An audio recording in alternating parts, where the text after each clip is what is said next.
Item ಯಾವುದೇ ಇರಲಿ try ಮಾಡಿ ಆಚಿ ಚಿಕನ್ ಮಸಾಲಾ. ಆಚಿ ಚಿಕನ್ ಮಸಾಲಾ.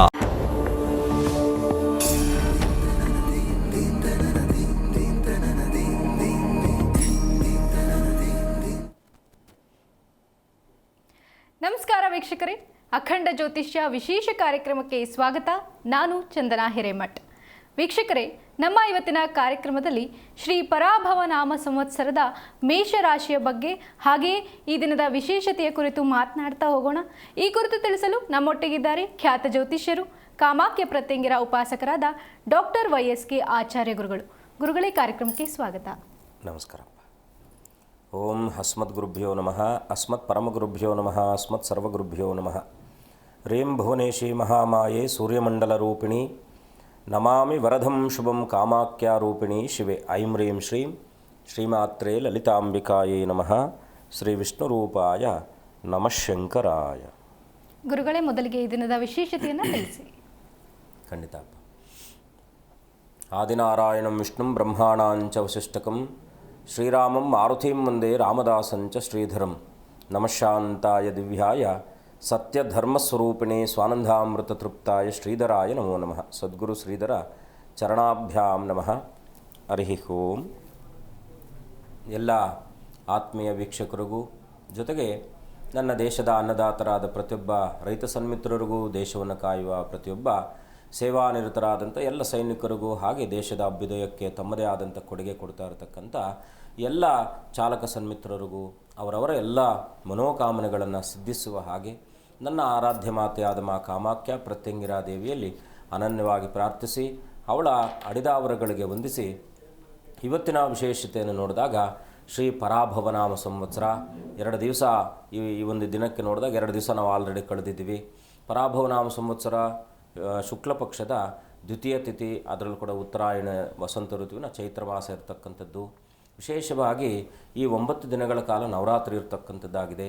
ಅದ್ಭುತವಾಗಿ ಈ 9 ದಿನಗಳ ಕಾಲ ಯಾವುದೇ ದೇವತಾ ಉಪಾಸನೆಗಳನ್ನು ಮಾಡಿದರೂ ಕೂಡ ಗುಪ್ತವಾಗಿ ನೀವು ಮಾಡುವಂತಹ ಪ್ರತಿಯೊಂದು ಆ ಉಪಾಸನೆಯಲ್ಲೂ ಕೂಡ ತತ್ಫಲ ಸಿಗ್ತಕ್ಕಂಥದ್ದಾಗುತ್ತೆ. ಹಾಗಾಗಿ ಈ 9 ದಿನಗಳ ಕಾಲ ಅನನ್ಯವಾಗಿ ದೇವತಾ ಉಪಾಸನೆಗಳನ್ನು, ಪುಣ್ಯಕ್ಷೇತ್ರಗಳ ದರ್ಶನವನ್ನು, ಈ ರೀತಿಯಾಗಿ ದೈವಿಕವಾಗಿರ್ತಕ್ಕಂಥ ಶಕ್ತಿಯನ್ನು ಹೆಚ್ಚಿಸಿಕೊಳ್ಳುವಂಥ ಆ ಒಂದು ವ್ಯವಸ್ಥೆಯನ್ನು ಮಾಡಿಕೊಂಡಾಗ ಖಂಡಿತ ಶುಭವಾಗ್ತಕ್ಕಂಥದ್ದಾಗುತ್ತೆ. ಇನ್ನು ಇವತ್ತಿನ ದಿನದ ಪ್ರಶ್ನೆ ಏನಪ್ಪ ಅಂದರೆ, ನಾವು ತುಂಬ ದಿನಗಳಿಂದ ಯಾವುದೋ ಒಂದು ಪ್ರಾಪರ್ಟಿ ಸೇಲ್ ಮಾಡಬೇಕು ಅಂದ್ಕೊಂಡಿರ್ತೀರ. ಆ ಪ್ರಾಪರ್ಟಿ ಸೇಲ್ ಆಗದೆ ತುಂಬ ಪ್ರಯತ್ನಕಾರಿಯಾದಗಳಲ್ಲಿ ಸಫಲತೆ ಕಾಣ್ತಾ ಇರ್ತಕ್ಕಂಥದ್ರಲ್ಲಿ ತುಂಬ ಕಷ್ಟ ಆಗ್ತಾ ಇರ್ತಕ್ಕಂಥದ್ದಾಗಿರುತ್ತೆ. ಏನೋ ಆ ಜಮೀನು ಸೇಲ್ ಆಗಿಬಿಟ್ರೆ, ಆ ಮನೆ ಸೇಲ್ ಆಗಿಬಿಟ್ರೆ ಸಾಕಪ್ಪ ಅಂತಕ್ಕಂಥ ಒಂದು ಮನಸ್ಥಿತಿಯನ್ನು ಇಟ್ಕೊಂಡಿರ್ತೀರ. ಅಂಥವ್ರು ಏನು ಮಾಡಬೇಕಪ್ಪ ಅಂದರೆ, ಮೊದಲನೇದಾಗಿ ಮನೆಯವರಾದರೆ ಮನೆಯ ಡಾಕ್ಯುಮೆಂಟ್ಸ್ ಒಂದು ಸೆಟ್ಟನ್ನು ಪೂರ್ತಿಯಾಗಿ ಜೆರಾಕ್ಸ್ ಮಾಡಿಸ್ಬಿಟ್ಟು ಮಂಗಳವಾರದ ದಿವಸ ಆ ಮನೆಯ ದಕ್ಷಿಣ ದಿಕ್ಕಿನಲ್ಲಿ ಇಡ್ತಕ್ಕಂಥದ್ದು. ಎರಡನೇದಾಗಿ ಏನಪ್ಪ ಅಂದರೆ, ಜಮೀನು, ಭೂಮಿ, ಸೈಟು ಈ ರೀತಿ ಆದದ್ದಾಗಿದ್ದಾಗ 1.25 kg ಉಪ್ಪು ತಗೊಳ್ಳಿ. ಏನಂದರೆ, ಉಪ್ಪು ಅಂತಕ್ಕಂಥದ್ದು ಸರ್ವವಿಧವಾದ ನಕಾರಾತ್ಮಕ ಗುಣಗಳನ್ನು ದೂರ ಮಾಡುತ್ತೆ ಅಂತಕ್ಕಂಥದ್ದು ನಮ್ಮೆಲ್ಲರಿಗೂ ಕೂಡ ಗೊತ್ತಿರ್ತಕ್ಕಂಥ ವಿಚಾರ. ಅದು ವೈಜ್ಞಾನಿಕವಾಗಿ ಕೂಡ ಪ್ರೂವ್ ಆಗಿರ್ತಕ್ಕಂಥದ್ದು. 1.25 kg 125 ಗ್ರಾಮ್ ಅಂದರೆ 1 kg 250 ಗ್ರಾಮ್ನಷ್ಟು ಉಪ್ಪನ್ನು ತಗೊಳ್ಳಿ. ಅದಕ್ಕೆ 125 ನಿಮ್ಮದು ಇದ್ದಿಲು ಬರುತ್ತೆ, 125 ಇದ್ದಿಲನ್ನು ಮಿಕ್ಸ್ ಮಾಡಿ. 1.25 kg ಉಪ್ಪು, 125 ಚಿಕ್ಕ ಚಿಕ್ಕದ ಪೀಸ್ ಮಾಡಿಕೊಂಡ್ರೂ ಪರವಾಗಿಲ್ಲ, ಚಿಕ್ಕ ಚಿಕ್ಕ ಪೀಸ್ 125 ಇದ್ದಿಲನ್ನು ಅದರಲ್ಲಿ ಮಿಶ್ರಣ ಮಾಡಿ 11 ರೂಪಾಯಿ ಕಾಯಿನ ಹಾಕಿ, ಆ ಯಾವುದು ಜಮೀನಲ್ಲಿ ನೀವು ಸೇಲ್ ಮಾಡಬೇಕು ಅಂದ್ಕೊಂಡಿರ್ತೀರೋ ಅದರಲ್ಲಿ ಒಂದು ಪ್ಲಾಸ್ಟಿಕ್ ಡಬ್ಬನೋ ಅಥವಾ ಒಂದು ಪ್ಲಾಸ್ಟಿಕ್ ಕವರಲ್ಲಿ ಕಟ್ಟಿ ತೊಗೊಂಡೋಗಿ ಮಧ್ಯಭಾಗದಲ್ಲಿ ಬ್ರಹ್ಮಸ್ಥಾನ ಅಂತ ಏನು ಕರಿತೀವೋ ಆ ಸ್ಥಾನದಲ್ಲಿ ಇಟ್ಟು ಬನ್ನಿ. ಖಂಡಿತ ಈ ಒಂದು ನಿಮ್ಮ ಪ್ರಯತ್ನ ಏನಿದೆಯೋ ಈ ಸಫಲತೆ ಕಾಣ್ತಕ್ಕಂಥ ಸಾಕಷ್ಟು ನನಗೆ ಅನುಭವದಲ್ಲಿರ್ತಕ್ಕಂಥದ್ದಾಗಿರೋದ್ರಿಂದ ನೀವು ಅದನ್ನು ಮಾಡಿದ್ದೆ ಆದರೆ ಬ್ರಹ್ಮಸ್ಥಾನದಲ್ಲಿ ಅದನ್ನು ನೆಟ್ಟು ಬಂದು ಮನೆಯಲ್ಲಿ ಪ್ರತಿ ಮಂಗಳವಾರವೂ ಕೂಡ ಒಂದು ತುಪ್ಪದ ದೀಪವನ್ನು ಹಚ್ಚಿಟ್ಟು ಸುಬ್ರಹ್ಮಣ್ಯನ ಪ್ರಾರ್ಥನೆ ಮಾಡಿ 125 ದಿವಸದೊಳಗಡೆ ಆ ಭೂಮಿ ಖಂಡಿತ ಸೇಲ್ ಆಗ್ತಕ್ಕಂಥದ್ದಾಗುತ್ತೆ. ಇದರಲ್ಲಿ ಯಾವುದೇ ಅನುಮಾನ ಬೇಡ.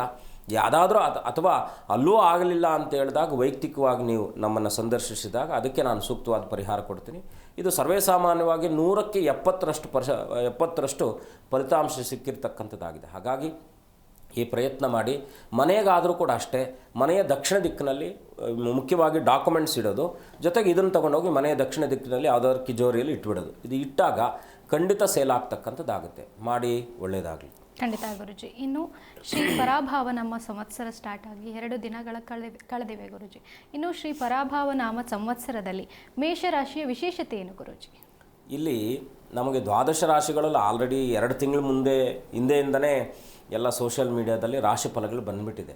ಸಾಕಷ್ಟು ಜನ ನೋಡಿರ್ತಾರೆ, ಲಕ್ಷಾಂತರ ಜನ ನೋಡಿರ್ತಕ್ಕಂಥದ್ದು ಇದೆ. ಆದರೆ ನಾವು ಯಾಕೆ ಇದನ್ನು ತಗೊಂಡು ಬಂದಿದ್ದೀವಿ ಅಂದರೆ, ನಮ್ಮ ವೀಕ್ಷಕರಿಗೆ ಈಗ ಕೆಲವೊಂದು ವಿಚಾರಗಳನ್ನು, ಎಲ್ಲ ವಿಸ್ತಾರವಾದ ವಿಚಾರಗಳನ್ನು ಎಲ್ಲ ಕಡೆ ಹೇಳಲಿಕ್ಕೆ ಸಾಧ್ಯ ಆಗೋದಿಲ್ಲ. ಆದರೆ ಕೆಲವು ಗೊತ್ತಿರತಕ್ಕಂಥ ವಿಚಾರಾದಿಗಳನ್ನು ತಿಳಿಸುವಂತಹ ಸದುದ್ದೇಶದಿಂದ ಈ 12 ದಿನಗಳ ಕಾಲ ದಿನಕ್ಕೆ ಒಂದೇ ರಾಶಿಯನ್ನು ತಗೊಳ್ತಾ ಇರೋದು. ಏನಪ್ಪ ಅಂದರೆ, ಅಶ್ವಿನಿ ನಕ್ಷತ್ರ, ಭರಣಿ ನಕ್ಷತ್ರ ಮತ್ತು ಕೃತಿಕಾ ನಕ್ಷತ್ರ, ಅಶ್ವಿನಿ ಭರಣಿ ಕೃತಿಕಾ ಪಾದಂ ಮೇಷಃ ಅಂತ ಬರುತ್ತೆ. ಈ ಅಶ್ವಿನಿ ನಕ್ಷತ್ರದ 4 ಪಾದಗಳು, ಭರಣಿ ನಕ್ಷತ್ರದ 4 ಪಾದಗಳು, ಕೃತಿಕಾ ನಕ್ಷತ್ರದ 1 ಪಾದ ಈ ಮೇಷರಾಶಿಯಲ್ಲಿ ಸಂಯೋಜನೆ ಆಗ್ತಕ್ಕಂಥದ್ದು. ಮೇಷರಾಶಿಗೆ ಅಧಿಪತಿ ಯಾರಪ್ಪ ಅಂದರೆ, ಮುಖ್ಯವಾಗಿ ನಾವು ಗಮನಿಸಿದಾಗ ಕುಜನು ರಾಶ್ಯಾಧಿಪತಿ ಆದರೆ ಅಶ್ವಿನಿ ನಕ್ಷತ್ರಕ್ಕೆ ಕೇತು ಅಧಿಪತಿ ಆಗ್ತಾನೆ, ಭರಣಿ ನಕ್ಷತ್ರಕ್ಕೆ ಶುಕ್ರನ ಅಧಿಪತಿ ಆದರೆ ಕೃತಿಕಾ ನಕ್ಷತ್ರಕ್ಕೆ ಬಹಳ ಮುಖ್ಯವಾಗಿ ರವಿ ಅಧಿಪತಿ ಆಗ್ತಾನೆ. ನೋಡಿ, ನಾವು ಇವಾಗ ಅಶ್ವಿನಿ ಭರಣಿ ಕೃತಿಕಾ, ಕೇತು ಜ್ಞಾನಕಾರಕನಾಗಿರ್ತಕ್ಕಂಥ ಕೇತುವು ಮತ್ತು ನಮ್ಮ ಬದುಕಿಗೆ ಬೇಕಾಗಿರ್ತಕ್ಕಂಥ ಪಾರ್ಚನೆಗೆ ಸಂಬಂಧಪಟ್ಟ ಹಾಗೆ ಶುಕ್ರನು, ಜೊತೆಗೆ ಇದು ಎಲ್ಲವನ್ನು ಹೇಗೆ ನಿಭಾಯಿಸಬೇಕು ಅಂತಕ್ಕಂಥ ಒಂದು ಅನುಭವವನ್ನು ಕೊಡ್ತಕ್ಕಂಥವನು ರವಿ. ಹಾಗಾಗಿ ಈ 3 ಗ್ರಹಗಳ ಸಂಯೋಜನೆ ಮುಖ್ಯವಾಗಿ ಏನಪ್ಪ ಅಂದರೆ, ಕೇತು ಕುಜನಿಗೆ ಪರಮ ಮಿತ್ರನಾದರೂ ಕೂಡ ರವಿಯು ಮಿತ್ರನೇ ಆಗ್ತಾನೆ, ಶುಕ್ರನು ಮಿತ್ರನೇ ಆದರೆ ಸಮಯಾಚಿತವಾದ ಮಿತ್ರನಾಗ್ತಾನೆ. ಈ ಮೇಷರಾಶಿಯನ್ನು ನೋಡಿದಾಗ ನಾವು ಒಟ್ಟಾರೆಯಾಗಿ ಏನಾಗುತ್ತೆ, ಅವರ ಸ್ವಭಾವ ಹೇಗಿರುತ್ತಪ್ಪ ಅಂದರೆ, ಸ್ವಲ್ಪ ಮುಂಗೋಪತನ ಹೆಚ್ಚಿರುತ್ತೆ, ದುಡುಕು ಸ್ವಭಾವಗಳಿರುತ್ತೆ. ಇನ್ನೊಂದು ಏನಪ್ಪ ಅಂದರೆ, ಇವಾಗ 12ನೇ ಭಾವದಲ್ಲಿ ಶನಿ ಇದ್ದಾನೆ, ಅಂದರೆ 7.5 ಪ್ರಾರಂಭ ಆಗಿರ್ತಕ್ಕಂಥದ್ದು. ಅದು 2025ಕ್ಕೆ ಪ್ರಾರಂಭ ಆಗಿದೆ. ಇನ್ನು ಇವ್ರಿಗೆ 7 ವರ್ಷಗಳ ಕಾಲ ಸಹಜವಾಗಿ ಈಗ 1.5-2 ವರ್ಷ ಕಳೀತಾ ಬರ್ತಾ ಇದೆ. ಇನ್ನು 5 ವರ್ಷಗಳ ಕಾಲ 7.5 ಇರ್ತಕ್ಕಂಥದ್ದಾಗಿರುತ್ತೆ. ಈ 7.5ನಲ್ಲಿ ಹೇಗೆ ಇವರು 7 ವರ್ಷಗಳ ಕಾಲ ಜೀವನ ಹೇಗಿರುತ್ತೆ, ಯಾವೆಲ್ಲ ಕೆಲಸ ಕಾರ್ಯಗಳು ಇವ್ರಿಗೆ ನಡೆಯುತ್ತೆ, ನಡೆಯದೇ ಇರತಕ್ಕಂಥದ್ದು, ಇವರಲ್ಲಿ ಇರ್ತಕ್ಕಂಥ ಗುಣಗಳು ಹೇಗೆ ನೆಗೆಟಿವ್ ಆಗಿ ನಕಾರಾತ್ಮಕವಾಗಿ ಆಗುತ್ತೆ, ಇದೆಲ್ಲವನ್ನು ಕೂಡ ವಿಸ್ತಾರವಾಗಿ ತಿಳಿಸುವ ಒಂದು ಹಂಬಲದಿಂದ ಈ ರಾಶಿಫಲವನ್ನು ತಗೊಂಡಿರೋದು. ಮೂಲ ಏನಪ್ಪ ಅಂದರೆ, ಇವರ ರಾಶಿಯ ಗುಣಧರ್ಮವನ್ನು ನೋಡಿದಾಗ ಯಥೇಚ್ಛವಾಗಿ ನಮ್ಮ ಪೊಲೀಸ್ ಡಿಪಾರ್ಟ್ಮೆಂಟ್ ಇರ್ಬೋದು, ಜರ್ನಲಿಸಮ್ ಇರ್ಬೋದು, ಲಾಯರ್ಸ್ ಇರ್ಬೋದು, ಇದೆಲ್ಲ ಈ ಒಂದು ಕ್ಯಾಟಗರಿಯಲ್ಲಿ ಬರ್ತಕ್ಕಂಥವ್ರು ಹೆಚ್ಚಿನ ಭಾಗದಲ್ಲಿ ಇರ್ತಕ್ಕಂಥವ್ರು ಆಗ್ತಾರೆ. ಮತ್ತು ಇಂಜಿನಿಯರ್ಸ್ ಕೂಡ ಅಷ್ಟೇ.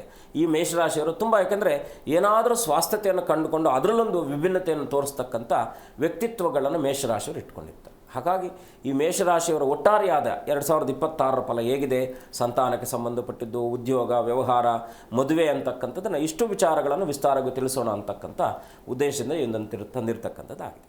ಖಂಡಿತ ಗುರುಜಿ. ಇನ್ನು ಮೇಷರಾಶಿಯವರ ಆದಾಯ, ವ್ಯಯ ಮತ್ತು ವ್ಯಾಸಂಗ, ಉದ್ಯೋಗ ಹೇಗಿರುತ್ತೆ ಗುರುಜಿ? ಈ ಒಂದು ಮೇಷರಾಶಿಯವರಿಗೆ 2026ರಲ್ಲಿ ಮುಖ್ಯವಾಗಿ ಆದಾಯ ಸ್ವಲ್ಪ ಚೆನ್ನಾಗಿದೆ. ಅದರಲ್ಲೂ ಕೂಡ ಸಾಧಾರಣ, ಉತ್ತಮ, ಮಧ್ಯಮ ಅಂತಕ್ಕಂಥ 3 ಫಲಗಳಿದೆ. ಗುರು ಇವಾಗ ಮೇಷರಾಶಿಯವರಿಗೆ 3ನೇ ಭಾವದಲ್ಲಿದ್ದಾನೆ. ನೆಕ್ಸ್ಟ್ 4ಥ ಭಾವ ಕೇಂದ್ರ ಭಾವಕ್ಕೆ ಹೋಗ್ತಾನೆ. ಆದರೆ ವೇದಲ್ಲೇ ಲಾಭ ದಶಮಾಧಿಪತಿ ಆಗಿರ್ತಕ್ಕಂಥ ಶನಿ ವೇದದಲ್ಲಿ ಕೂತ್ಕೊಂಡಿದ್ದಾನೆ. ಅಯನ ಶಯನ ಭೋಗಸ್ಥಾನ ಅಂತಕ್ಕಂಥದ್ದು ನಾವೇನು ಕರಿತೀವೋ, ಶಯನ ಸ್ಥಾನದಲ್ಲಿ ಆ ಒಂದು ಶನಿ ಕೂತ್ಕೊಂಡಿರೋದ್ರಿಂದ ಇವನು 4ನೇ ಮನೆಗೆ ಹೋಗ್ತಕ್ಕಂಥವನಾಗ್ತಾನೆ. ಗುರು ಕುಜನಿಗೆ ಪರಮ ಮಿತ್ರನಾಗಿರೋದ್ರಿಂದ ಕೇಂದ್ರದಲ್ಲಿದ್ದಾಗ ಏನಾಗುತ್ತೆ, ಕುಟುಂಬ ಸೌಖ್ಯ ಸಿಗ್ತಕ್ಕಂಥದ್ದಾಗಿರುತ್ತೆ. ಸಂತಾನ ಅಪೇಕ್ಷತೆಗಳಿಗೆ ಇವಾಗಲ್ಲ, ಮೇ ನಂತರದಲ್ಲಿ ಪ್ರಯತ್ನ ಪಟ್ಟರೆ, ಈಗ ಕೆಲವು ಕೃತಕ ಸಂತಾನಗಳಿಗೆ ನಾವು ಸಂಬಂಧಪಟ್ಟ ಹಾಗೆ ಮೇ ತನಕ ಮಾಡಿದ್ರೂ ಪ್ರಯತ್ನ ಆಗೋದಿಲ್ಲ. ಮೇ ಆನಂತರದಲ್ಲಿ ಐವೈಪ್ ಏನೋ ಈಗೆಲ್ಲ ಕೃತಕವಾಗಿ ಮಾಡ್ತಾ ಇರ್ತಕ್ಕಂಥದ್ದು ಕೂಡ ಮೇನಿಂದ ಮೇ ಎಂಡ್ ನಂತರದಲ್ಲಿ ಜೂನಿಂದ ಸೆಪ್ಟೆಂಬರ್ ತನಕ ತುಂಬ ಚೆನ್ನಾಗಿರ್ತಕ್ಕಂಥದ್ದಾಗಿರುತ್ತೆ. ಹಾಗಾಗಿ ಈ ಸಾಧಾರಣ ಫಲ ಮೇ ತನಕ ಸಾಧಾರಣವಾಗಿದ್ದರೆ ಮೇ ನಂತರದಲ್ಲಿ ಅತ್ಯಂತ ಉತ್ತಮದಾಯಕವಾಗಿರ್ತಕ್ಕಂಥ ಫಲ ಇದೆ. ಇಲ್ಲಿ 11 ರೂಪಾಯಿ ಆದಾಯ ಇದೆ, 5 ರೂಪಾಯಿ ಖರ್ಚಿದೆ. ಆದರೆ ಆರೋಗ್ಯದಲ್ಲಿ 6% ಆರೋಗ್ಯ, ಅಂದರೆ ನಾವು 10ಕ್ಕೆ 6% ಅಂತ ನಾವು ತಗೊಂಡಾಗ ಅಂದರೆ ಅನಾರೋಗ್ಯ ಸ್ವಲ್ಪ ಹೆಚ್ಚಿದೆ ಅಂತಕ್ಕಂಥದ್ದು ಇವ್ರಿಗೂ ಮುಖ್ಯವಾಗಿ ಅನಾರೋಗ್ಯದ ಕಡೆ ಹೆಚ್ಚು ಗಮನವನ್ನು ವಹಿಸಬೇಕು. ಉದ್ಯೋಗಕ್ಕೆ ಸಂಬಂಧಪಟ್ಟ ಹಾಗೆ ಯಾವುದೇ ಕಾರಣಕ್ಕೂ ಕೂಡ ಇವರು ಈ ವರ್ಷದಲ್ಲಿ ಉದ್ಯೋಗದ ಬದಲಾವಣೆಯನ್ನು ಖಂಡಿತ ಮಾಡಬಾರ್ದು. ಏಕೆಂದರೆ ಕರ್ಮಕಾರಕನ ವೇದಲ್ಲಿದ್ದಾನೆ. ಹಾಗಾಗಿ ಏನಾಗುತ್ತೆ, ಇವರೇನಾದರೂ ಇನ್ನೆಲ್ಲೋ ಬೇರೆ ಸಂಬಳ ಸಿಗುತ್ತೆ ಆ ರೀತಿಯಾದ ಆಲೋಚನೆಗಳನ್ನು ಮಾಡಿದಾಗ ಖಂಡಿತ ಮೇಷರಾಶಿಯವರಿಗೆ ಉದ್ಯೋಗದಲ್ಲಿ ಸಮಸ್ಯೆ ಖಂಡಿತ ಇರುತ್ತೆ. ಹಾಗಾಗಿ ಯಾವುದೇ ಕಾರಣಕ್ಕೂ ಉದ್ಯೋಗ ಬದಲಾವಣೆ ಮಾಡಬೇಡಿ. ಇನ್ನು ಎಜುಕೇಷನ್ಗೆ ಸಂಬಂಧಪಟ್ಟಿರ್ತಕ್ಕಂಥದ್ದು ಹೈಯರ್ ಎಜುಕೇಷನು ಫಾರಿನ್ಗೆ, ಯಾಕೆಂದರೆ 12ನೇ ಮನೆಯಲ್ಲಿ ಶನಿ ಕೂತ್ಕೊಂಡಿರೋದ್ರಿಂದ ಫಾರಿನ್ಗೆಲ್ಲ ಹೋಗೋ ಯೋಗ ಇರುತ್ತೆ. ಫಾರಿನ್ಗೆಲ್ಲ ಹೋಗ್ಬೇಕು ಅಂದ್ಕೊಂಡಿದ್ದಂಥವ್ರು ಪ್ರಯತ್ನ ಪಟ್ಟರೆ ಖಂಡಿತ ಆಗಿರುತ್ತೆ. ಉನ್ನತ ವ್ಯಾಸಂಗ, ಈಗ IAS IPS ಈ ಥರ KS KPS ಈ ಥರದ್ದೆಲ್ಲ ಮಾಡಲಿಕ್ಕೆ ಖಂಡಿತ ಮೇಷರಾಶಿಯವರಿಗೆ ಉದ್ಯೋಗದಲ್ಲಿ ಯಾವುದೇ ಸಮಸ್ಯೆ ಬರಲ್ಲ. ಆದರೆ ಪಂಚಮದಲ್ಲಿ ಕೇತು ಇದ್ದಾನೆ, ಲಾಭದಲ್ಲಿ ರಾಹು ಇದ್ದಾನೆ. ಮುಖ್ಯವಾಗಿ ಏನಪ್ಪ ಅಂದರೆ ಲಾಭಕ್ಕೆ ರಾಹು ಬಂದಾಗ ಏನು ಮಾಡ್ತಾನೆ, ಇವರನ್ನು ಇನ್ಫ್ಲೂಯೆನ್ಸ್ ಮಾಡ್ತಾನೆ. ಗೇಮ್ ಆಡೋಣ, ಆನ್ಲೈನ್ ಗೇಮ್ಸ್ ಆಡೋಣ, ಕೆಸಿನೋ ಆಡೋಣ, ಈ ರೀತಿಯಾಗಿ ಇನ್ಫ್ಲೂಯೆನ್ಸ್ ಮಾಡಿ ಇವ್ರನ್ನ ಇನ್ವೆಸ್ಟ್ ಮಾಡ್ತಕ್ಕಂಥ ವ್ಯವಸ್ಥೆ ಮಾಡಿಸ್ತಾನೆ. ಹಾಗಾಗಿ ಅದರೊಟ್ಟಿಗೆ ಸ್ವಲ್ಪ ಲಕ್ಷ್ಯ ವಹಿಸ್ಕೊಂಡಾಗ ಖಂಡಿತ ಇವರು ಮೇಷರಾಶಿಯವರು ಆದಾಯದಲ್ಲಿ ಚೆನ್ನಾಗಿರುತ್ತೆ. ಮಧ್ಯಮ ಫಲ, ಉತ್ತಮ ಫಲ ಮತ್ತು ಸಾಧಾರಣ ಫಲ ಅಂತಕ್ಕಂಥದ್ದಿದೆ. ಅಧಮ ಅಂತಕ್ಕಂಥದ್ದಿಲ್ಲ. ಅಧಮ ಅಂದರೆ ತುಂಬ ಜೀರೋ ಅಂತ, ಮಧ್ಯಮ ಅಂದರೆ ಸಾಧಾರಣ ಅಂದರೆ ಪರವಾಗಿಲ್ಲ, ಜೀವನ ನಡ್ಕೊಂಡು ಹೋಗ್ತಾ ಇರುತ್ತೆ ಅಂತಕ್ಕಂಥದ್ದು. ವ್ಯವಹಾರಕ್ಕೆ ಸಂಬಂಧಪಟ್ಟ ಹಾಗೆ ಪಾಲುದಾರಿಕೆ ವ್ಯವಹಾರಗಳಲ್ಲೂ ಕೂಡ ಸ್ವಲ್ಪ ಜಾಗೃತಿಯಿಂದ ಇರಬೇಕು. ಅಲ್ಲೂ ಕೂಡ ಇವರನ್ನು ಮೋಟಿ ಮಾಡ್ತಕ್ಕಂಥ ವ್ಯಕ್ತಿಗಳು, ರಾಹು ಇದ್ದಾನಲ್ವಾ, ಮೋಟಿ ಮಾಡ್ತಕ್ಕಂಥ ವ್ಯಕ್ತಿಗಳಾಗ್ತಾರೆ. ಇವ್ರಿಗೆ ಪಂಚಮಾಧಿಪತಿಯಾಗಿ ಇನ್ನೊಂದೇನಪ್ಪ ಅಂದರೆ, ನಾವು ಯಾವುದೇ ಫಲಗಳನ್ನು ನಿರೂಪಣೆ ಮಾಡಬೇಕಾದ್ರೆ ಈ 4 ಗ್ರಹಗಳನ್ನು ಪ್ರಧಾನವಾಗಿ ತಗೊಳ್ತೀವಿ. ಒಂದು ಮೊದಲನೇದಾಗಿ ಶನಿ, ಎರಡನೇದಾಗಿ ಗುರು, ಮೂರನೇದಾಗಿ ರಾಹು, ನಾಲ್ಕನೇದಾಗಿ ಕೇತು. ಈ 4 ಗ್ರಹಗಳ ಸಂಯೋಜನೆಯ ಮೇಲೆ ವರ್ಷ ಭವಿಷ್ಯ ಹೇಳ್ತಕ್ಕಂಥದ್ದಾಗುತ್ತೆ. ಉಳಿದಂಥ ರಾಶಿಗಳು, ಈಗ ದ್ವಿತೀಯಾಧಿಪತಿ ಎಲ್ಲಿದ್ದಾರೆ, ಇವರೆಲ್ಲ 14 ದಿವಸ, 18 ದಿವಸ, 19 ದಿವಸ, 28 ದಿವಸ, 45 ದಿವಸ ಈ ರೀತಿಯಾಗಿ ಪರಿವರ್ತನೆ ಆಗ್ತಾ ಇರ್ತಾರೆ. ಅತ್ಯಂತ ಕ್ಷಿಪ್ರವಾಗಿ ಪರಿವರ್ತನೆ ಆಗ್ತಕ್ಕಂಥವನು ಚಂದ್ರನ 2.5 ದಿವಸ ಒಂದೇ. ಅಂದರೆ ಇವರ ಪ್ರಭಾವದಿಂದ ವೈಯಕ್ತಿಕವಾಗಿ ನಾವು ಗೋಚಾರದಲ್ಲಿ ಫಲಗಳನ್ನು ನೋಡ್ತಕ್ಕಂಥ ಒಂದು ವ್ಯವಸ್ಥೆ ಬೇರೆ ಇರುತ್ತೆ. ನಾವು ಸಾರ್ವಜನಿಕವಾಗಿ ಸಾಮೂಹಿಕವಾಗಿ ಫಲಗಳನ್ನು ನೋಡಿದಾಗ ಈ 4 ಗ್ರಹಗಳ ಪ್ರಭಾವವನ್ನು ನೋಡ್ತೀವಿ. ಅದರಲ್ಲಿ ಇವರಿಗೆ ಏನಪ್ಪ ಅಂದರೆ ಆದಾಯದಲ್ಲಿ ಹೇಗಿರುತ್ತೆಪ್ಪ ಅಂದರೆ, ನಾನು ಆದಾಯದಲ್ಲಿ ತಿಳಿಸಿ 11 ರೂಪಾಯಿ ಆದಾಯ ಇದೆ, 5 ರೂಪಾಯಿ ಖರ್ಚಿದೆ ಅಂತಕ್ಕಂಥದ್ದು. ಇವರಿಗೆ ಶುಭತಮವಾಗಿರ್ತಕ್ಕಂಥ ದಿನಗಳು ಯಾವಪ್ಪ ಅಂದರೆ, ಮೊದಲನೇದಾಗಿ ಭಾನುವಾರ ಮತ್ತು ಗುರುವಾರ 2 ದಿನಗಳು ಆಯಿಸ್ಕೊಳ್ಬೋದು. 1ನೇ ತಾರೀಕು, 10ನೇ ತಾರೀಕು, 17ನೇ ತಾರೀಕು ಅಂತಕ್ಕಂಥ ಈ 3 ದಿನಗಳನ್ನು ಆಯಿಸ್ಕೊಳ್ಬೋದು. ಮತ್ತು ಹಳದಿ, ಯೆಲ್ಲೋ ಕಲರು, ರೆಡ್ಡು ಮತ್ತು ಕೇಸರಿ ಕಲರ್ಗಳನ್ನು ಇವರು ಯಥೇಚ್ಛವಾಗಿ ಈ ವರ್ಷದಲ್ಲಿ ಬಳಸೋದ್ರಿಂದ ಖಂಡಿತ ಶುಭವಾಗುತ್ತೆ. ಹವಳ ಮತ್ತು ಪುಷ್ಯರಾಗ ಮತ್ತು ಮಾಣಿಕ್ಯ ಈ 3 ಧಾತುಗಳನ್ನು ಧಾರಣೆ ಮಾಡೋದ್ರಿಂದ ಶುಭವಾಗುತ್ತೆ. ಇವ್ರಿಗೆ ಉತ್ತಮವಾಗಿರ್ತಕ್ಕಂಥ ದಿಕ್ಕು ಅಂತಕ್ಕಂಥದ್ದು ಪೂರ್ವ ಮತ್ತು ದಕ್ಷಿಣ ದಿಕ್ಕುಗಳು ಶುಭವಾಗಿರ್ತಕ್ಕಂಥದ್ದು. ಅದರಲ್ಲೂ ಕೂಡ ಇವರು ಏನೇ ಕೆಲಸ ಕಾರ್ಯಗಳನ್ನು ಮಾಡಬೇಕಾದರೂ ಕೂಡ ಅನನ್ಯವಾಗಿ ಸುಬ್ರಹ್ಮಣ್ಯ ಮತ್ತು ಲಕ್ಷ್ಮೀ ನರಸಿಂಹ ಆರೋಗ್ಯಕ್ಕೆ ಸಂಬಂಧಪಟ್ಟಿರ್ತಕ್ಕಂಥದ್ದು. ಥೈರಾಯ್ಡ್ ಸಮಸ್ಯೆ ಹೆಣ್ಣು ಮಕ್ಕಳಿಗೆ ತುಂಬ ಕಾಡ್ತಕ್ಕಂಥದ್ದಾಗುತ್ತೆ. ಕಿವಿ ಸಮಸ್ಯೆ ತೊಂದರೆ ಬರ್ತಕ್ಕಂಥದ್ದು, ಕಣ್ಣಿಗೆ ಸಮಸ್ಯೆ ಬರ್ತಕ್ಕಂಥದ್ದು, ಮುಖ್ಯವಾಗಿ ಶಿರೋಭಾಗಕ್ಕೆ ಪ್ರಧಾನವಾಗಿ ತೊಂದರೆಗಳು ಬರ್ತಕ್ಕಂಥದ್ದಾಗುತ್ತೆ. ಶನಿ ಉದ್ಯೋಗದಲ್ಲಿ ಸಮಸ್ಯೆ ಮಾಡ್ತಕ್ಕಂಥವ್ನು ಏನು ಮಾಡ್ತಾನೆ, ನಿಧಾನ ಮಾಡ್ತಾನೆ. ಉದ್ಯೋಗದಲ್ಲಿ ಅಗೌರವವನ್ನು ಕೊಡ್ತಕ್ಕಂಥವ್ನು ಆಗ್ತಾನೆ. ಜೊತೆಲಿರೋದ್ರಿಂದ ಸ್ವಲ್ಪ ಕಿರಿಕಿರಿಗಳಾಗ್ತಕ್ಕಂಥದ್ದು ಮಾಡ್ತಾನೆ. ಇದಕ್ಕೇನು ಮಾಡಬೇಕಪ್ಪ ಅಂದರೆ ಸಮಾಧಾನವಾಗಿರಬೇಕು. ಮೇಷರಾಶಿಯವರು ವಿಶೇಷವಾಗಿ ಏನಪ್ಪ ಅಂದರೆ ಸುಬ್ರಹ್ಮಣ್ಯನ ಪ್ರಾರ್ಥನೆ ಪ್ರತಿದಿನವೂ ಮಾಡಬೇಕು. ಎರಡನೇದಾಗಿ ಈ ಕುರಿತು ಮಾತನಾಡ್ತಾ ಹೋಗೋಣ. ಒಬ್ರು ಕಾಲರ್ ಇದ್ದಾರೆ. ನಮಸ್ತೆ ಮಾ. ನಮಸ್ತೆ. ನಮಸ್ತೆ ಸರ್. ಎಲ್ಲಿಂದ ಕರೆ ಮಾಡ್ತಿದ್ದೀರಾ? ನಾವು ಬೀರೂರಿಂದ, ಚಿಕ್ಕಮಗಳೂರು ಡಿಸ್ಟ್ರಿಕ್ಟ್. ಓಕೆ, ಯಾರ ಬಗ್ಗೆ ತಿಳ್ಕೊಬೇಕಿತ್ತು? ನಾವು ಮಗಳ ಬಗ್ಗೆ ಕೇಳಬೇಕಿತ್ತು ಮೇಡಮ್. ಓಕೆ, 1 ರಿಂದ 30ರೊಳಗಿನ ಸಂಖ್ಯೆಯನ್ನ ತಿಳಿಸಿ. 25. ಗುರುಗಳಿದ್ದಾರೆ, ಮಾತನಾಡಿ. ನಮಸ್ಕಾರ ತಾಯಿ, ಹೇಗಿದ್ದೀರಾ? ಹಾ, ಚೆನ್ನಾಗಿದ್ದೀವಿ ಸ್ವಾಮಿ. ನಮಸ್ತೆ ಗುರುಜಿ. ತಾಯಿ ಒಳ್ಳೇದು ಮಾಡಲಿ. ಏನು ನಿಮ್ಮ ಪ್ರಶ್ನೆ? ಮಗಳ ಬಗ್ಗೆ ಕೇಳಬೇಕಿತ್ತು ಸರ್. ಏನು ಮಾಡ್ಕೊಂಡಿದ್ದಾರೆ ಮಗಳು? 7/7/2009 ಬರುತ್ತೆ ಡೇಟ್ ಆಫ್ ಬರ್ತ್. ಅದೇ ಏನು ಮಾಡ್ಕೊಂಡಿದ್ದಾರೆ? ಅವ್ರು ಸೆಕೆಂಡ್ PUC ಸರ್. ಇವಾಗ ಏನು ಮಾಡ್ಬೇಕು? ಅಲ್ಲ, ನಿಮ್ಮ ಪ್ರಶ್ನೆ ಏನಿದೆ? ಮುಂದೆ ಅವಳದು ವಿದ್ಯಾಭ್ಯಾಸ ಹೆಂಗಿದೆ? ಈಗ ಸೆಕೆಂಡ್ ಇಯರ್ ಹೋಗ್ತಿದ್ದಾಳೆ. ಮುಂದಿನ ಭವಿಷ್ಯ ಹೇಗೆ? ಸೆಕೆಂಡ್ PUC ಆಯ್ತಾ ಈಗ? ಇಲ್ಲ ಸರ್, ಈಗ ಜಸ್ಟ್ ಹೋಗ್ತಿದ್ದಾಳೆ PUC ಆಗಿ, ಫಸ್ಟ್ ಇಯರ್ ಆಗಿ. PU ಆಗಿ ಕಂಪ್ಲೀಟ್ ಆಗಿ ಸೆಕೆಂಡ್ PUCಗೆ ಹೋಗ್ತಿದ್ದಾರಾ? ಏನು ತೊಂದರೆ ಇಲ್ಲ, ಚಿಂತೆ ಮಾಡುವಾಗತ್ತಲ್ಲ. ಏನು ಮಾಡ್ಬೇಕು ಅನ್ಕೊಂಡಿದೆ ಆ ಮಗು? ಅವಳು ಇಂಜಿನಿಯರ್ ಇದಕ್ಕೆ ಮಾಡ್ತಿದ್ದಾಳೆ ಸರ್, ಜೇಡದಲ್ಲಿ. ಏನು ಡೇಟ್ ಹುಟ್ಟಿರೋ ಡೇಟ್ ಏನಂದ್ರಿ? 17/7/2009 ಸರ್. ಖಂಡಿತ ಆಗುತ್ತೆ, ಏನು ಚಿಂತೆ ಮಾಡುವ ಅಗತ್ಯ ಎಲ್ಲ, ಒಳ್ಳೇದಾಗುತ್ತೆ ಮಾಡಿ. ಇಂಜಿನಿಯರಿಂಗಲ್ಲಿ ಅದರಲ್ಲೂ ಕೂಡ ಏರೋನಾಟಿಕಲ್ ಇಂಜಿನಿಯರು, AI ಬರ್ತಾ ಇದೆ, MI AI ಈ ಥರ ಇನ್ಫಾರ್ಮೇಷನ್ ಟೆಕ್ನಾಲಜಿಗೆ ಸಂಬಂಧಪಟ್ಟಿರ್ತಕ್ಕಂಥ ಉದ್ಯೋಗವನ್ನು ಆರಿಸ್ಕೊಂಡ್ರೆ ಖಂಡಿತ ಶುಭ ಆಗ್ತಕ್ಕಂಥದ್ದಾಗುತ್ತೆಮ್ಮ. ಕುಲದೇವರ ಪ್ರಾರ್ಥನೆ ಮಾಡಿ ಪ್ರತಿ ಗುರುವಾರದ ದಿವಸ ಗುರುಗಳ ದರ್ಶನವನ್ನು ಮಾಡುವಂಥ ವ್ಯವಸ್ಥೆಯನ್ನು ಮಾಡ್ಕೊಳ್ಳಿ, ಖಂಡಿತ ಒಳ್ಳೆಯದಾಗುತ್ತೆ. ಧನ್ಯವಾದ ಕರೆ ಮಾಡಿದ್ದಕ್ಕಾಗಿ. ರಮೇಶ್ ಅಂತ ಮತ್ತೊಬ್ರು ಕಾಲರ್ ಇದ್ದಾರೆ. ನಮಸ್ತೆ. ನಮಸ್ತೆ ಸರ್. ಎಲ್ಲಿಂದ ಕರೆ ಮಾಡ್ತಿದ್ದೀರಾ? ಮುಳೋದಂದ್ರಿ. ಯಾರ ಬಗ್ಗೆ ತಿಳ್ಕೊಬೇಕಿತ್ತು? ನಮ್ಮ ಮಗನ ಬಗ್ಗೆ ರೀ. ಓಕೆ, 1 ರಿಂದ 30ರೊಳಗಿನ ಸಂಖ್ಯೆಯನ್ನ ತಿಳಿಸಿ. 7 ರೀ ಮೇಡಮ್.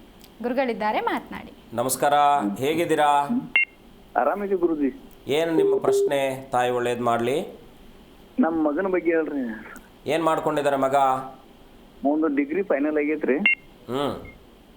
ಒಂದು ಕಂಪ್ನಿಯಾಗ ಅವ್ನ ಗೋರ್ಮೆಂಟ್ ಒಂದು ಗುದ್ದಾಡಕ್ತಿದ್ರು ಅದು ಏನೇನ ಆಗವಲ್ರಿ, ಅದಕ್ಕೆ ಏನೇನು ಆಕವತ್ತೆ ವಿಚಾರ ಮಾಡಿ. ಮೇ ನಂತರದಲ್ಲಿ ಪ್ರಯತ್ನ ಪಟ್ಟರೆ ಖಂಡಿತ ಒಳ್ಳೆಯದಾಗುತ್ತೆ. ಮೇ ತನಕ ಸ್ವಲ್ಪ ಕಷ್ಟ ಇದೆ, ಮೇ ನಂತರ ಪ್ರಯತ್ನ ಪಡಿ. ಅದಕ್ಕಿಂತ ಮುಂಚಿತವಾಗಿ ಒಂದು 21 ಮಂಗಳವಾರಗಳ ಕಾಲ ನಿಮ್ಮ ಊರಿಗೆ ಸಮೀಪ ಅಥವಾ ಗ್ರಾಮಕ್ಕೆ ಸಮೀಪ ಏನಾದರೂ ಆಂಜನೇಯನ ದೇವಸ್ಥಾನ ಇದೆಯಾ? ಐತ್ರಿ. ಏನು ಮಾಡಬೇಡಿ, 21 ಮಂಗಳವಾರಗಳ ಕಾಲ ಪ್ರತಿ ಮಂಗಳವಾರ ಆಂಜನೇಯನಿಗೆ ಏನಾದರೂ ಸಿಹಿ ಲಡ್ಡುನೋ ಈ ರೀತಿಯಾದ ಸ್ವಲ್ಪ ನಿಮ್ಮ ಶಕ್ತಿಯಾನುಸಾರದಲ್ಲಿ ತೊಗೊಂಡೋಗಿ ಕೊಟ್ಟು ತುಳಸಿ ಅರ್ಚನೆ ಮಾಡಿಸಿ 21 ಪ್ರದಕ್ಷಿಣೆ ಮಾಡುವಂಥ ವ್ಯವಸ್ಥೆಯನ್ನು ಮಾಡಿ ನಿಮ್ಮ ಮಗನ ಕೈಯಲ್ಲಿ. ಖಂಡಿತ ಈ 21 ವಾರಗಳಲ್ಲಿ ಅವ್ರು ಏನು ಅಂದ್ಕೊಂಡಿದ್ದಾರೋ ಅದನ್ನು ಆಂಜನೇಯ ಸಂಪೂರ್ಣ ಮಾಡಿಕೊಡ್ತಕ್ಕಂಥ ಎಲ್ಲ ಅವಕಾಶಗಳಿರುತ್ತೆ. ನಂಬಿಕೆಯಿಂದ ಮಾಡಿ, ಒಳ್ಳೆಯದಾಗಲಿ. ಧನ್ಯವಾದ ಕರೆ ಮಾಡಿದ್ದಕ್ಕಾಗಿ. ಗುರುಗಳೇ, ಇನ್ನು ಮೇಷರಾಶಿಯ ಬಗ್ಗೆ ಮಾತನಾಡ್ತಾ ಇದ್ವಿ. ಉದ್ಯೋಗದಲ್ಲಿ ಯಾವ ಆಯ್ಕೆ ಉತ್ತಮ ಗುರುಜಿ?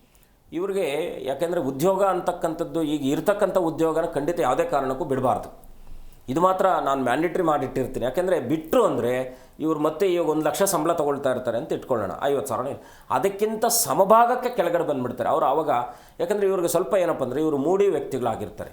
ಈ ಮೇಷರಾಶಿಯವರು ಏನಂದರೆ ಅವ್ರಿಗೆ ಯಾವುದೆಲ್ಲ ಅನುಕೂಲ ಅಂತಕ್ಕಂಥದ್ದು ಇರುತ್ತೋ ಅಲ್ಲಿ ತನಕ ಅವರು ದೃಢತೆಯಿಂದ ಕೆಲಸ ಮಾಡ್ತಾರೆ. ಏನಾದರೂ ಸ್ವಲ್ಪ ಎಡವಟ್ಟಾಗ್ಬಿಟ್ರೆ ತುಂಬ, ಯಾಕಂದರೆ ಅವರೇ ಅನ್ಲೋನ್ ಪರ್ಸನ್ ಅಂತ ನಾವು, ಯಾಕಂದರೆ ಒಂಟಿ ಆಗಿಬಿಡ್ತಾರೆ. ಹಾಗಾಗಿ ಆ ವ್ಯಕ್ತಿತ್ವಗಳನ್ನು, ಆ ಮನಸ್ಥಿತಿಯನ್ನು ಯಾವುದೇ ಕಾರಣಕ್ಕೂ ಅವ್ರು ತೊಳ್ಕೊಳ್ಬಾರ್ದು. ಅದಕ್ಕೋಸ್ಕರವಾಗಿ ಉದ್ಯೋಗಕ್ಕೆ ಖಂಡಿತ ಸಮಸ್ಯೆ ಆಗ್ತಕ್ಕಂಥದ್ದಾಗುತ್ತೆ. ವ್ಯಾಪಾರಕ್ಕೇನೂ ಆಗಲ್ಲ, ಯಾಕೆಂದರೆ ವ್ಯಾಪಾರಾಧಿಪತಿ ಬೇರೆ, ಬುಧನ ವ್ಯಾಪಾರಾಧಿಪತಿ ಆಗಿದ್ದರೆ ಇವರಿಗೆ ಉದ್ಯೋಗ ಮತ್ತು ಲಾಭಾಧಿಪತಿ ಆಗಿರ್ತಕ್ಕಂಥ ವೇದದಲ್ಲಿ ಇರೋದ್ರಿಂದ ಫಾರಿನ್ಗೆ ಹೋಗೋರಿಗೆ ತುಂಬ ಒಳ್ಳೆಯದಾಗುತ್ತೆ. ಪ್ರಯತ್ನದಲ್ಲಿ ಖಂಡಿತ ಸಕ್ಸಸ್ ಆಗ್ತಕ್ಕಂಥದ್ದಾಗುತ್ತೆ. ಆದರೆ ಉದ್ಯೋಗಕ್ಕೆ ಸಂಬಂಧಪಟ್ಟ ಹಾಗೆ ಇವರು ಯಾವ ಕೆಲಸಗಳನ್ನು ಮಾಡ್ಬೋದು ಅಂದರೆ ಇಂಜಿನಿಯರಿಂಗ್ ಸಂಬಂಧಪಟ್ಟಿರೋದು ಮಾಡ್ಬೋದು. ಜೊತೆಗೆ ಇವಾಗ ಈ ಪೊಲೀಸಿಗೆ ಸಂಬಂಧಪಟ್ಟಿರ್ತಕ್ಕಂಥದ್ದು, ಇವಾಗ ಕಾಂಪಿಟೇಟಿವ್ ಎಕ್ಸಾಮ್ಸ್ ಎಲ್ಲ ಪ್ರಯತ್ನ ಪಡ್ತಾ ಇರ್ತಕ್ಕಂಥವ್ರು ಖಂಡಿತ ಸಕ್ಸಸ್ ಆಗಿಬಿಡ್ತಾರೆ. ಬೇಕಾದರೆ ನೀವು ಪ್ರತಿ 2027ಕ್ಕೆ ನೀವು ಗಮನಿಸಿದಾಗ ನಾನು ಇವಾಗ ಏನು ಹೇಳ್ತಾ ಇದ್ದೀನಿ ಇದೇ ನಡೆದಿರುತ್ತೆ. ಈ ಮೇಷರಾಶಿಯವರು ಸಾಕಷ್ಟು ಮಂದಿ ಉತ್ತೀರ್ಣರಾಗಿರ್ತಾರೆ. ತುಂಬ ದಿನಗಳಿಂದ ಪ್ರಯತ್ನ ಪಟ್ಟು ಅದು ಸಫಲತೆ ಕಾಣದೇ ಇದ್ದಂಥವರು ಈ ಒಂದು 2026-27ಕ್ಕೆ ಸಕ್ಸಸ್ ಆಗ್ತಕ್ಕಂಥ ಎಲ್ಲ ಯೋಗ ಇರ್ತಕ್ಕಂಥದ್ದಾಗುತ್ತೆ. ಇವ್ರು ಏನು ಮಾಡಬೇಕಪ್ಪ ಅಂದರೆ ಮುಖ್ಯವಾಗಿ ಸುಬ್ರಹ್ಮಣ್ಯನಿಗೆ ಅಧಿದೇವತೆ ಆಗಿರ್ತಕ್ಕಂಥವನು ಪರಮೇಶ್ವರನಾಗಿರೋದ್ರಿಂದ ಯಾವುದಾದ್ರೂ ನಾವು ಇವಾಗ ಜ್ಯೋತಿರ್ಲಿಂಗಗಳಂತ ನಾವು ಏನು ಕರಿತೀವೋ, ಒಂದೊಮ್ಮೆ 2026ರಲ್ಲಿ ಇನ್ನೂ ನಮಗೆ ಸಾಕಷ್ಟು ಸಮಯ ಇರೋದರಿಂದ ಯಾವುದಾದ್ರೂ ಜ್ಯೋತಿರ್ಲಿಂಗಗಳಿಗೆ ನಮಗೆ ತುಂಬ ದೂರ ಹೋಗೋಕ್ಕಾಗಲಿಲ್ಲ ಅಂದರೆ ತಿರುವಣ್ಣಾಮಲೆಗಾದರೂ ಹೋಗಿ ಬರ್ಬೋದು, ನಾವು ಶ್ರೀಕಾಳಹಸ್ತಿಗೆ ಹೋಗಿ ಬರ್ಬೋದು. ಹೀಗೆ ಈ ಒಂದು ಜ್ಯೋತಿರ್ಲಿಂಗಗಳಿಗೆ ಒಂದು ಜ್ಯೋತಿರ್ಲಿಂಗ ಒಂದು ದೇವತಾ ಸನ್ನಿಧಾನಕ್ಕೆ ಹೋಗಿ ಬರೋದ್ರಿಂದ ಖಂಡಿತ ನಿಮ್ಮದು ಸಫಲತೆ ಕಾಣ್ತಕ್ಕಂಥದ್ದಾಗುತ್ತೆ. ಮತ್ತು ಸುಬ್ರಹ್ಮಣ್ಯನಿಗೆ ಅನನ್ಯವಾಗಿ ಪ್ರಾರ್ಥನೆ ಮಾಡ್ತಕ್ಕಂಥದ್ದು, ಪ್ರತಿನಿತ್ಯವೂ ಕೂಡ ಸುಬ್ರಹ್ಮಣ್ಯನ ಧ್ಯಾನ ಮಾಡ್ತಕ್ಕಂಥದ್ದು, ಭುಜಂಗ ಸ್ತೋತ್ರ, ಸುಬ್ರಹ್ಮಣ್ಯನ ಕರಾವಲಂಬ ಸ್ತೋತ್ರ, ಸುಬ್ರಹ್ಮಣ್ಯನಿಗೆ ಋಣ ವಿಮೋಚನ ಸ್ತೋತ್ರ, ಹೀಗೆ ಸುಬ್ರಹ್ಮಣ್ಯನಿಗೆ ಬೇಕಾಗಿರತಕ್ಕಂಥ 12 ಸ್ತೋತ್ರ, ಹೀಗೆ ಸುಬ್ರಹ್ಮಣ್ಯನ ಸ್ತೋತ್ರ, ಸುಬ್ರಹ್ಮಣ್ಯನ ಪ್ರಾರ್ಥನೆ, ಸುಬ್ರಹ್ಮಣ್ಯನ ದರ್ಶನ ಮಾಡೋದರಿಂದ ನಿಮ್ಮ ಭಾಗ್ಯಕ್ಕೆ ವೃದ್ಧಿ ಆಗ್ತಕ್ಕಂಥ ಎಲ್ಲ ಅವಕಾಶಗಳನ್ನು ಆ ಸುಬ್ರಹ್ಮಣ್ಯ ಮಾಡಿಕೊಡ್ತಕ್ಕಂಥವ್ನು ಆಗ್ತಾನೆ. ಮೇಲಾಗಿ ಏನಪ್ಪ ಅಂದರೆ ಇಲ್ಲಿ ಶನಿ ವ್ಯಯದಲ್ಲಿರೋದ್ರಿಂದ ನೀವು ಅದರಲ್ಲೂ ಕೂಡ ಮುಖ್ಯವಾಗಿ ಆರೋಗ್ಯಕ್ಕೆ ಸಂಬಂಧಪಟ್ಟಿರ್ತಕ್ಕಂಥದ್ದು ತೊಂದರೆಗಳು ಬಂದಾಗ ವೈದ್ಯನಾಥೇಶ್ವರ ನಮ್ಮ ತಲಕಾಡಲ್ಲಿದೆ. ಅದರಲ್ಲೂ ಕೂಡ ಧರ್ಮಸ್ಥಳಕ್ಕೆ ಸಮೀಪಕ್ಕೆ ಹೋದಾಗ ಬರೀ ಧರ್ಮಸ್ಥಳ ಸ್ವಾಮಿನ ದರ್ಶನ ಮಾಡ್ತಕ್ಕಂಥದ್ದಲ್ಲ, ಅಲ್ಲಿ ವೈದ್ಯನಾಥೇಶ್ವರ ಟೆಂಪಲ್ ಕೂಡ ಇದೆ. ಈ ಮೇಷರಾಶಿಯವರು ಯಥೇಚ್ಛವಾಗಿ ವೈದ್ಯನಾಥೇಶ್ವರ, ನಮ್ಮ ತಲಕಾಡು ತುಂಬ ನಿಯರ್ ಇರತಕ್ಕಂಥದ್ದು, ತಲಕಾಡಲ್ಲಿ ವೈದ್ಯನಾಥೇಶ್ವರ ಟೆಂಪಲ್ ಇದೆ. ಅಥವಾ ಧರ್ಮಸ್ಥಳಕ್ಕೆ ಹೋಗ್ತಕ್ಕಂಥವ್ರು ಅನಿಯಮಿತವಾಗಿ ಮುಖ್ಯವಾಗಿ ನೀವು ಆ ವೈದ್ಯನಾಥನ ದರ್ಶನ ಮಾಡ್ತಕ್ಕಂಥದ್ದು ಶುಭವಾಗ್ತಕ್ಕಂಥದ್ದಾಗಿರುತ್ತೆ. ಪ್ರತಿ ಮಂಗಳವಾರ ತಪ್ಪದೆ ಸುಬ್ರಹ್ಮಣ್ಯನ ಸ್ವಾಮಿ ಸನ್ನಿಧಾನಕ್ಕೆ ಹೋಗ್ತಕ್ಕಂಥದ್ದು ನಿಮ್ಮ ಎಲ್ಲ ಜಂಜಾಟಗಳಿಂದಲೂ ಕೂಡ ಮುಕ್ತಿ ಮಾಡ್ತಕ್ಕಂಥ ಖಂಡಿತ ಗುರುಜಿ. ಕುರಿತು ಮಾತನಾಡ್ತಾ ಹೋಗೋಣ. ಒಬ್ರು ಕಾಲರ್ ಇದ್ದಾರೆ, ಶೋಭಾ ಅಂತ. ನಮಸ್ತೆ. ಎಲ್ಲಿಂದ ಕರೆ ಮಾಡ್ತಿದ್ದೀರಾ? ಬ್ಯಾಂಗ್ಳೂರಿಂದ ಕರೆ ಮಾಡ್ತಿದ್ದೀನಿ. ಓಕೆ, ಯಾರ ಬಗ್ಗೆ ತಿಳ್ಕೊಬೇಕಿತ್ತು? ನಾನು ನನ್ನ ಮಗನ ಬಗ್ಗೆ ತಿಳ್ಕೊಳ್ಬೇಕಿತ್ತು. ಓಕೆ, 1ರಿಂದ 30 ಸಂಖ್ಯೆಯನ್ನ ತಿಳಿಸಿಮಾ. 16. ಗುರುಗಳಿದ್ದಾರೆ, 16. ನಮಸ್ಕಾರ ತಾಯಿ, ಹೇಗಿದ್ದೀರಾ? ಹೇಗಿದ್ದೀರಾ? ಹೇಗಿದ್ದೀರಾ ಗುರುಗಳೇ? ಬರ್ತಾ ಇದೆ ಅಮ್ಮ, ಖುಷಿ ಆಗುತ್ತೆ. ತಮ್ಮ ಕಾರ್ಯಕ್ರಮ ತುಂಬಾ ಚೆನ್ನಾಗಿ ಮೂಡಿ ಬರ್ತಾ ಇದೆ. ಖುಷಿ ಆಗುತ್ತೆ. ಕೆಲವೊಂದು ವಿಚಾರಗಳನ್ನ ತಿಳಿಸ್ಕೊಡ್ತೀರಾ, ಅಳವಡಿಸ್ಕೊಳ್ಳಕ್ಕೆ ತುಂಬಾ ಖುಷಿನೂ ಆಗುತ್ತೆ, ಸಮಾಧಾನನೂ ಆಗುತ್ತೆ ಮನಸ್ಸಿಗೆ. ಆಗ್ಲಿ ತಾಯಿ, ಒಳ್ಳೇದಾಗ್ಲಿ. ಏನು ನಿಮ್ಮ ಪ್ರಶ್ನೆ? ನನ್ನ ಮಗ ಗುರುಗಳೇ, ಆತನಿಗೆ ಈಗ 22 ವರ್ಷ. ನಾವು ಓದ್ತಾ ಇದ್ದಾನೆ. ಓದಿನ ಜೊತೆಗೆ ಕೆಲಸ ಅಂದ್ರೆ ಲೈಕ್ ಆನ್ಲೈನ್ ಅಲ್ಲಿ ಕರೆಸ್ಪಾಂಡೆನ್ಸ್ ಮಾಡ್ತಾ ಇದ್ದಾನೆ. ಈಗ ಅವನು ನಾನು ಗೌರ್ಮೆಂಟ್ ಕೆಲಸನೇ ಬೇಕು ಅನ್ನೋ ಒಂದು ಆಸಕ್ತಿನಲ್ಲಿ ಮಾಡ್ತಾ ಇದ್ದಾನೆ. ಕೆಲವೊಂದು ಎಕ್ಸಾಮ್ಸ್ ಬರೀತಾನೆ, ಬಟ್ ಅದು ಬಿಟ್ಟು ಆಗೋದೇ ಇಲ್ಲ. ಸೊ ಪ್ರೈವೇಟ್ ಅಲ್ಲಿ ಎಲ್ಲಾದ್ರೂ ಹೋಗು ಅಂದ್ರೆ ಅವ್ನು ಕಾನ್ಫಿಡೆಂಟ್ ಆಗಿ ಮೈಂಡ್ ಸೆಟ್ ಮಾಡ್ಕೊಂಡ್ಬಿಟ್ಟಿದ್ದಾನೆ, ನಾನು ಗವರ್ಮೆಂಟ್ ನಲ್ಲೇ ಎಲ್ಲೋ ನೋಡ್ಬೇಕು ಅಂತ. ಸೊ ಅವ್ನ ಉದ್ಯೋಗದ ಬಗ್ಗೆ ಸ್ವಲ್ಪ ತಿಳ್ಕೊಳ್ಬೇಕಿತ್ತು ಗುರುಗಳೇ.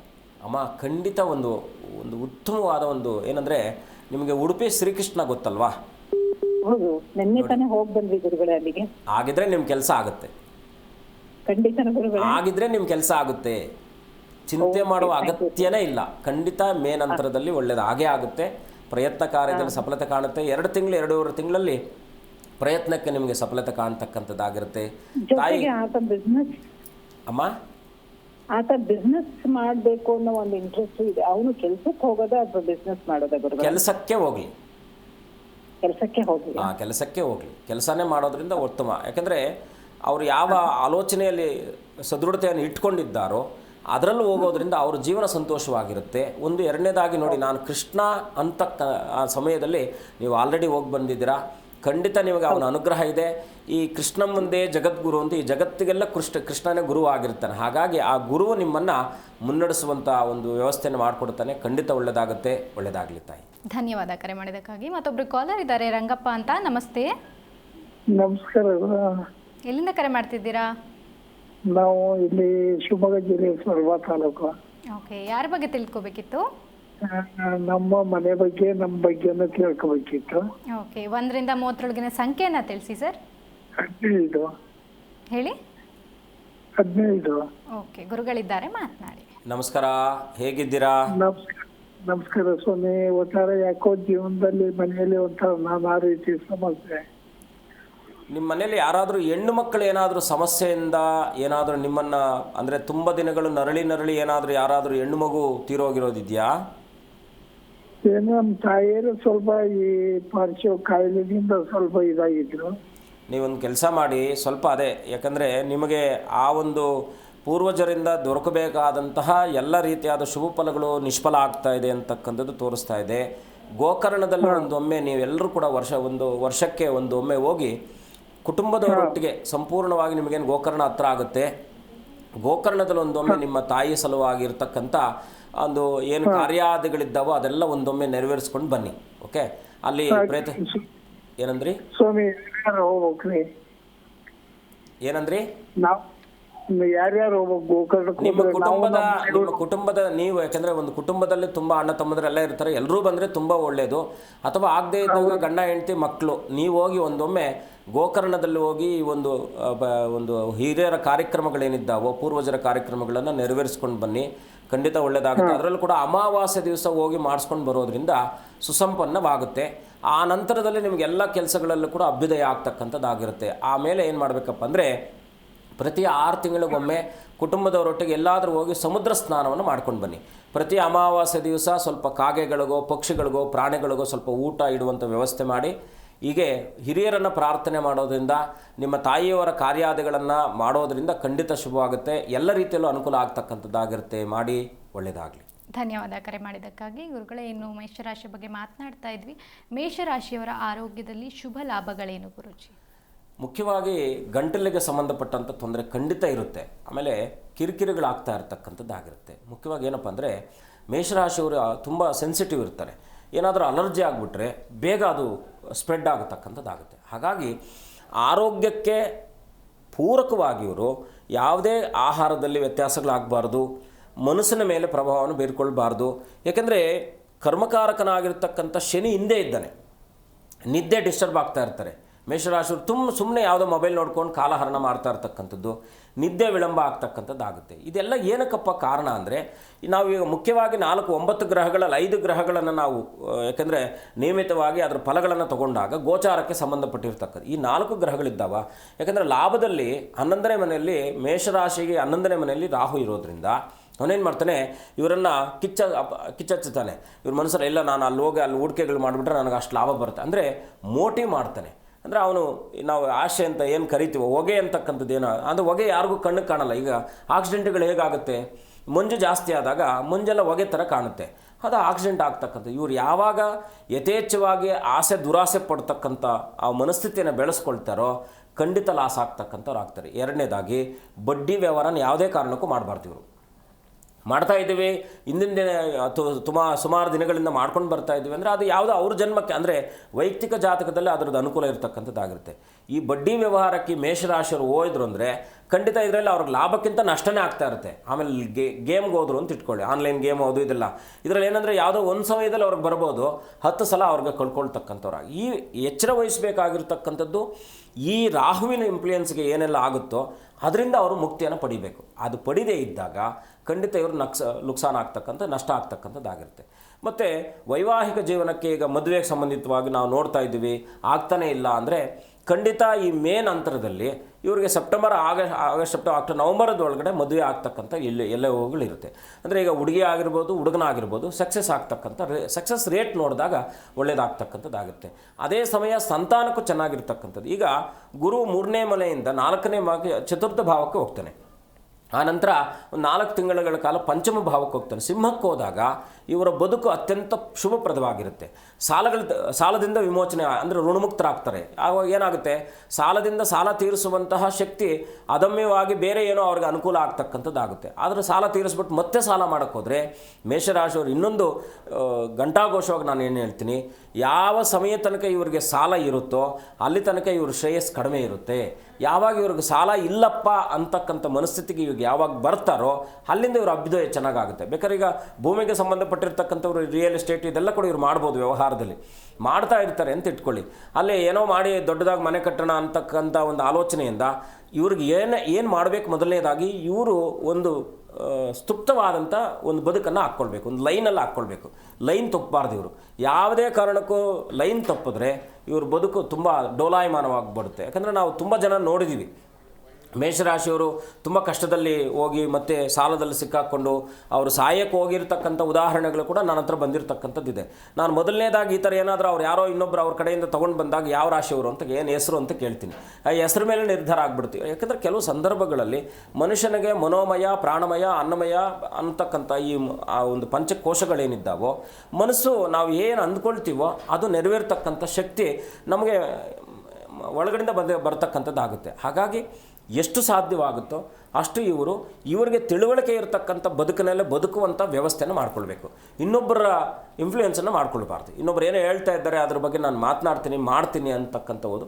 ಪಾಲುದಾರಿಕೆ ವ್ಯವಹಾರಗಳಲ್ಲೂ ಕೂಡ ಅಷ್ಟೇ. ಇವ್ರಿಗೆ ಸಪ್ತಮಾಧಿಪತಿ ಶುಕ್ರನ ಆಗೋದ್ರಿಂದ ಏನಾಗುತ್ತೆ, ಇವರಿಗೆ ದೊಡ್ಡದಾಗಿ ಕಾಣ್ತಾರೆ, ಅವ್ರಿಗೆ ಚಿಕ್ಕದಾಗಿ ಕಾಣ್ತಾರೆ.